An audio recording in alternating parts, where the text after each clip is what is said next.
Nesse momento, procure relaxar. Feche seus olhos e leve o pensamento a Deus nosso Pai. Que os ensinamentos de nosso Mestre Jesus adentrem nossos corações, nos ajudando nessa caminhada, nos ajudando a sermos melhores para nós e para todos à nossa volta.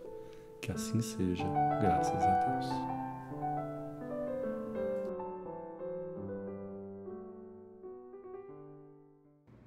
Olá, sejam bem-vindos ao Credital. Hoje nós vamos falar sobre um tema especial, mas que muitas vezes gera um desconforto, um pesar, que é sobre a morte.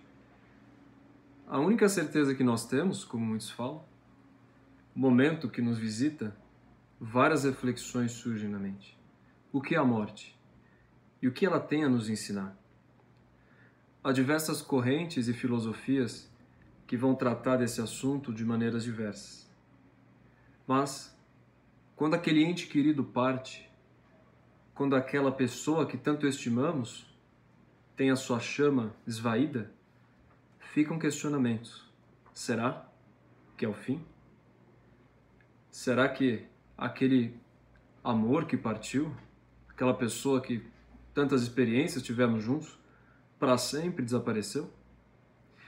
E essa corrente é uma corrente que gera mais transtornos do que consolação. A visão materialista, a visão do nada, a visão de que, após a vida, tudo se extingue. Seria essa uma visão consoladora? E a morte, representada por suas densas vestes negras, como se fosse um presságio da escuridão, e com sua foice que ceifa as ilusões e os sonhos? E o que o Espiritismo tem a nos dizer sobre esse aspecto da vida que está presente em toda a natureza? Verificamos as estações do ano, as transições da natureza, os movimentos, os ciclos de transformações. Tudo perece, tudo tem sua maturação, tudo frutifica, mas deixa o seu legado, a cada um segundo as suas obras. E eis que o Espiritismo nos ensina que a morte é apenas um estágio de troca de vestes. Entendemos, através da codificação de Allan Kardec, pelos espíritos superiores, que esse estágio é o estágio do renascimento. Outrora, as vozes que não soavam, através dos médiuns, através do trabalho do abnegado codificador da doutrina, passa a ecoar em nossos corações. Livros, como O Céu e o Inferno, demonstram as vozes de diversas almas que foram do além-túmulo para nos ensinar o caminho do renascimento. Allan Kardec, nesse livro, ele se vale de diversas comunicações da Sociedade Paris Espírita, em que ele vai verificar, inclusive, a origem dos espíritos, qual foi a causa de mortes. Ele vai visitar cartórios para se certificar de que aquilo era verídico. E temos diversas comunicações que nos ensinam que a vida não termina apenas com essa existência. E quando entendemos que existe a reencarnação, muitas injustiças, muitas questões que ficam sem respostas passam a ser esclarecidas e a serem consoladoras em nossa vida. Alguém já se perguntou como pode uma criança que sequer se autodeterminou, sequer teve a oportunidade de direcionar os seus próprios passos, prematuramente, ao desencarnar, ser direcionada ao nada? Por que será que há crianças que renascem em berços de ouro, enquanto outras vivem as mais duras provações e misérias? Por que que umas nascem sãs e outras nascem com diversas enfermidades? Ora, seria justiça isso? Se olharmos do ponto de vista de que não existe a reencarnação, isso não seria algo lógico quando falamos num Deus soberanamente bom e justo. E a doutrina espírita nos fala da lei de amor, justiça e caridade. Portanto, a justiça, ela está atrelada ao amor e à caridade. E Allan Kardec, através da codificação, nos ensina que se o mal não conseguirmos entender a partir dessa encarnação, podem ter certeza que é proveniente de uma encarnação anterior. Dessa forma, muitas vezes, quando esses assuntos nos visitam, devemos refletir como estamos vivendo a nossa própria existência. Pois além desse ciclo definitivo que leva ao desencarne, existem também os diversos renascimentos que a vida nos convida. Como o apóstolo Paulo nos fala da morte do homem velho, do ser humano velho, nos convidando a alterar nossos hábitos, atitudes, transformar os nossos pensamentos, nossas frequências. E antigamente era muito comum, e os estoicos, os antigos gregos, essa visão da morte não como algo negativo, como algo denso, mas como um estímulo para se aproveitar essa vida, como estímulo para olhar no espelho e verificar o que estamos fazendo com o tempo que nos foi ofertado, este tempo que é o que há de mais precioso. Sêneca, esse filósofo, lhe vai dizer: sejais um milionário do tempo, pois o tempo é a moeda que ninguém consegue comprar, é aquilo que efetivamente coloca as potencialidades da alma em ação.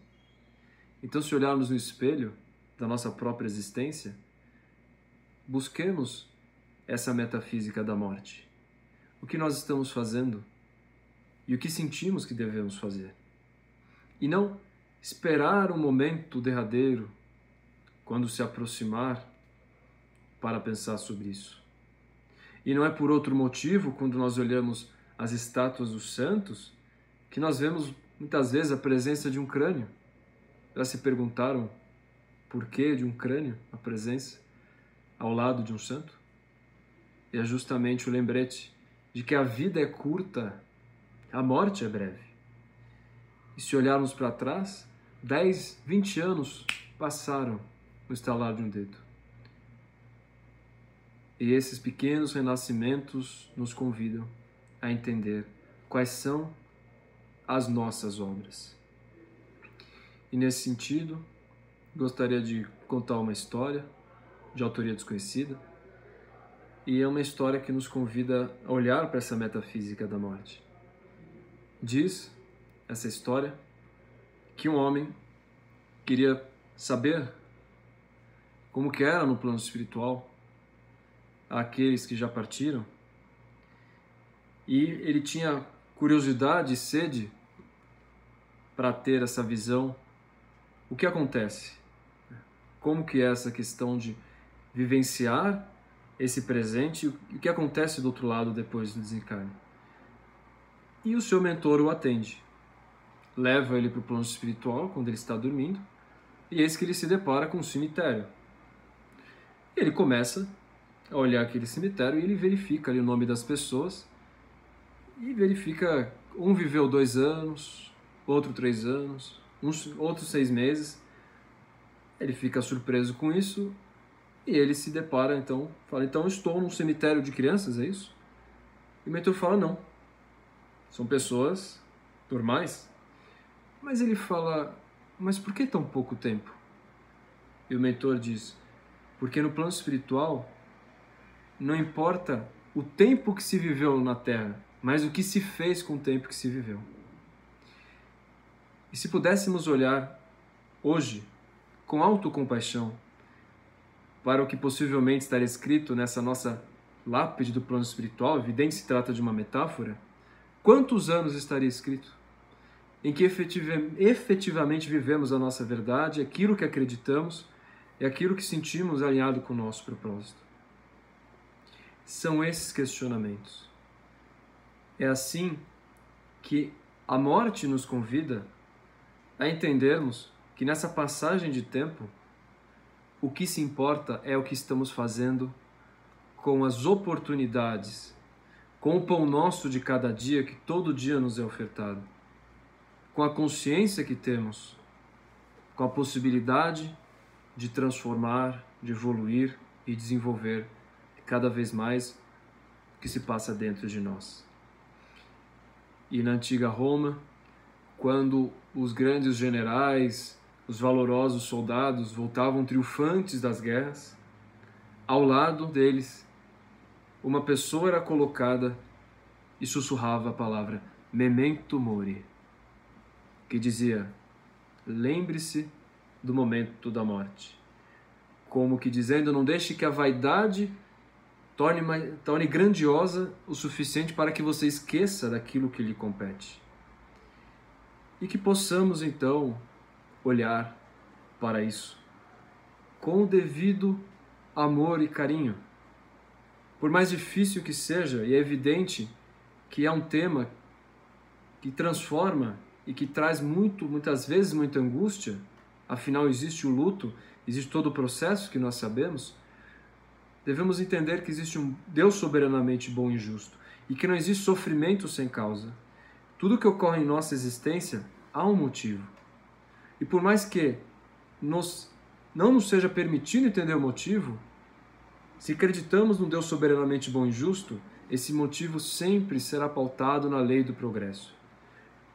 Por mais atroz que seja a prova, por mais dura, tudo é permeado pela lei do progresso, pela lei do amor, da justiça e da caridade.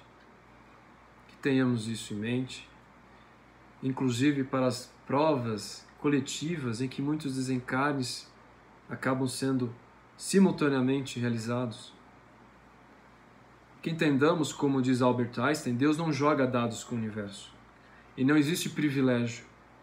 A cada um, segundo as suas obras. A lei de causa e efeito, o livre-arbítrio. Essa prova, essa reencarnação, é um bem precioso que nos foi ofertado. Quantas não foram as experiências, as provas que passamos para estar aqui hoje? O planejamento reencarnatório para poder vivenciar o que estamos vivenciando hoje. Desde os familiares, os filhos, a profissão e tantas outras variáveis.